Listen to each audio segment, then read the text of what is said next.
بسم اللہ الرحمن الرحیم۔ دوستو آج کی ویڈیو جوان پروگرام کے حوالہ سے ہے۔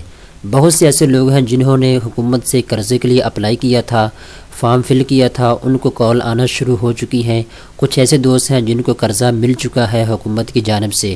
میں نے بھی اس کے اوپر مکمل ویڈیو بنائی ہے، قرضے کے لیے اپلائی کیسے کرنا ہے، فارم فل کیسے کرنا ہے، اس کا مکمل طریقہ کار کیا ہے، مکمل پروسیجر میں نے اس ویڈیو کے اندر آپ کو بتایا تھا۔ بہت سے ایسے دوست ہیں جنہوں نے اپلائی کیا، ان کو قرضہ مل چکا ہے۔ بہت سے ایسے دوست ہیں جن کو ابھی تک قرضہ نہیں ملا، انشاءاللہ ان کو بھی عنقریب مل جائے گا جنہوں نے اپلائی کیا ہوا ہے۔ تو بہت سے ایسے دوست ہیں جن کو ابھی تک کال نہیں آئی، وہ قرضے کے لیے انہوں نے اپلائی کیا ہوا ہے لیکن مایوس ہو کر بیٹھ چکے ہیں کہ ہمیں قرضہ نہیں ملے گا۔ تو اس ویڈیو کے اندر میں سارے اشکال، سارے ابہام آپ کے دور کرنے والا ہوں۔ کن کن لوگوں کو قرضہ ملنا ہے، آپ اصل میں کہاں پہ غلطی کرتے ہیں جس وجہ سے آپ کو قرضہ نہیں مل پا رہا۔ تو 2 سے 3 چیزیں ایسی ہیں جو میں اس ویڈیو کے اندر آپ کو کنفرم بتانے والا ہوں۔ تو دوستو سب سے پہلے نمبر پہ یہ ہے، جب آپ اپلیکیشن کو فل کرتے ہیں، اپنا بایو ڈاٹا وہاں پہ لکھتے ہیں، اپنا نام، I D card number, address, کس کاروبار کے لیے آپ قرضہ لینا چاہتے ہیں، ساری چیزیں آپ فارم کے اوپر لکھتے ہیں۔ تو آپ نے اوریجنل لکھنی ہوتی ہے، وہاں پہ جھوٹ نہیں بتانا ہوتا، بالکل صحیح طریقے سے مکمل انفارمیشن آپ نے لکھنا ہوتی ہے۔ جب آپ کی درخواست مطلوبہ بندے کے پاس چلی جاتی ہے، اس کے بعد آپ کو شارٹ لسٹ کیا جاتا ہے، کیونکہ حکومت کے پاس آپ کا سارا ڈاٹا موجود ہے، آپ کے نام کے کتنے گھر ہیں، سارا بایو ڈاٹا حکومت کے پاس موجود ہوتا ہے۔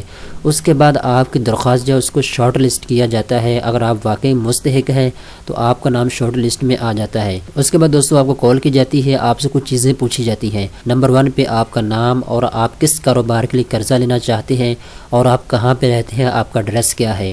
تو یہاں پہ بہت سے دوست غلطی کر جاتے ہیں، یا تو وہ ایڈریس غلط بتا دیتے ہیں، مثال کے طور پہ اس کے آئی ڈی کارڈ کا ایڈریس کہیں اور کا ہے اور وہ رہتا کہیں اور پہ ہے۔ تو اپنا وہ ایڈریس آپ نے بتانا ہوتا ہے جہاں پہ آپ کا آئی ڈی کارڈ بنا ہوا ہے، جہاں پہ آپ مستقر رہائش پذیر ہیں۔